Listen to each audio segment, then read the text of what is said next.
just enough to be wild for the evening. We fall apart to start believing. I know this feeling drips down my body in the sun. This is the real thing, and I am overcome. Our hands are reeling, my heart beating like a band. Lift off the ceiling as I open up my hands. Oh, this is chemical. Oh, lost in a gold rush. Oh, this is the promise of reckless and ruthless love. We build it up with songs of broken, caught in the rough between us in a moment. I know this fire reaches the corners of my truth. Oh, I am lighter when I'm reflecting you. Tonight I'm all in. I trade my past for something new. I'll let it reach in to see what this can do. Moving, moving, moving. It's moving, moving, moving. Moving, moving, moving. Going moving, moving, moving. Going moving, moving, moving. Moving, moving, moving. Moving, moving, moving. Moving, moving, moving. Going moving, moving, moving. Moving, moving, moving. Moving, moving, moving. Moving, moving, moving. Moving, moving,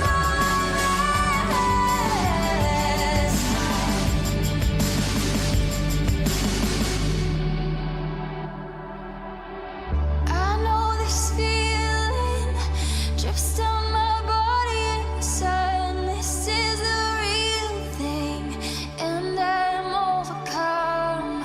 I know this feeling drips down my body in the sun. This is the real thing, and I am overcome.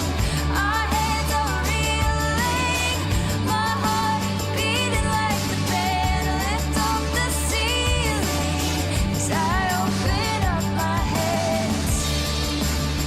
Oh, this is chemical.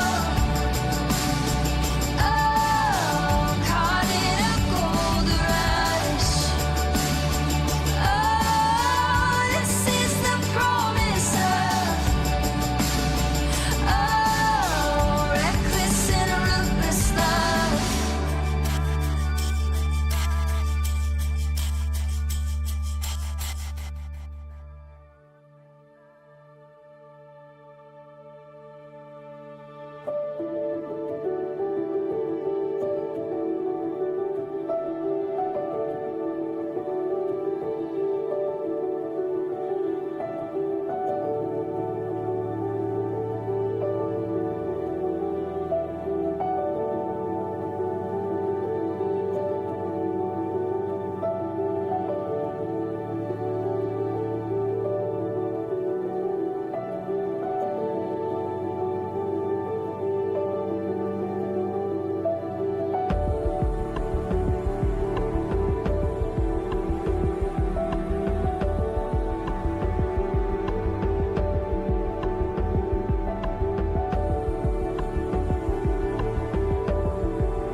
Hey, happy Thursday morning. I'm doing this from my room here the night before, and I was thinking about how important it is for us to continue to do these things. In fact, as we think about this upcoming year, I want to remind you that we're going to do this every day. I want you to get into this habit.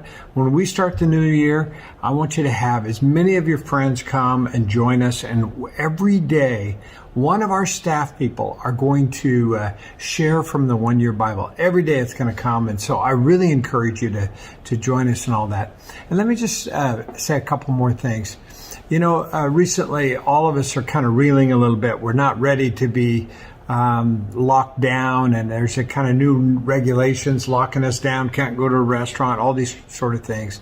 But I just want to remind you that the COVID regulations and the COVID procedures that we've been doing as a church have been working really well.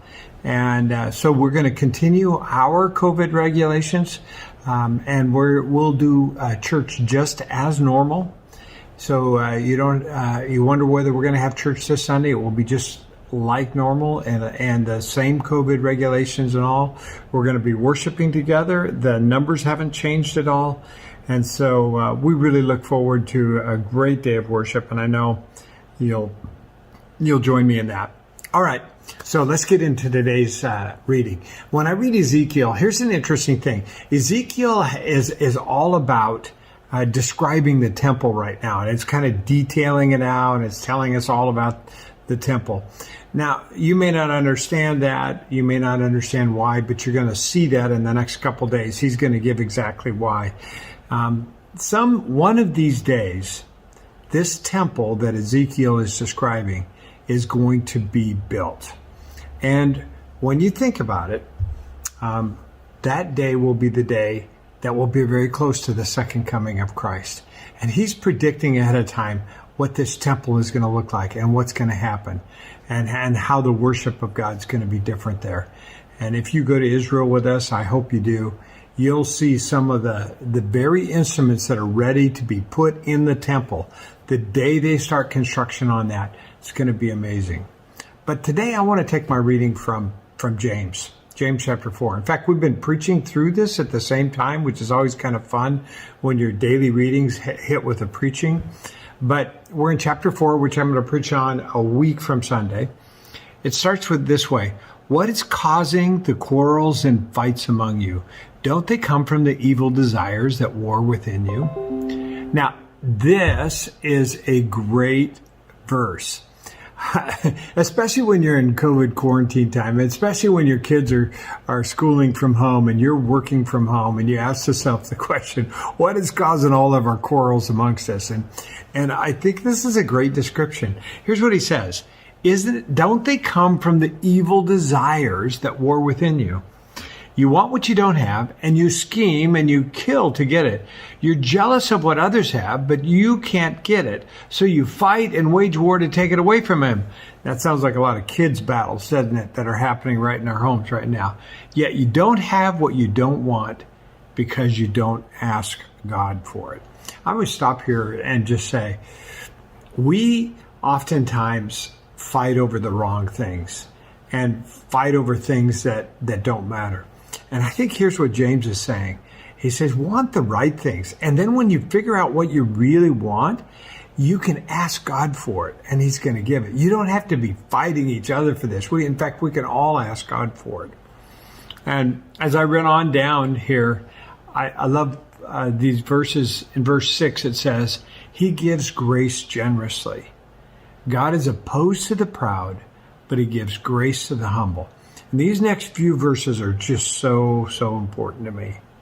Humble yourself before God. Resist the devil and he will flee from you. And that's just a reminder today.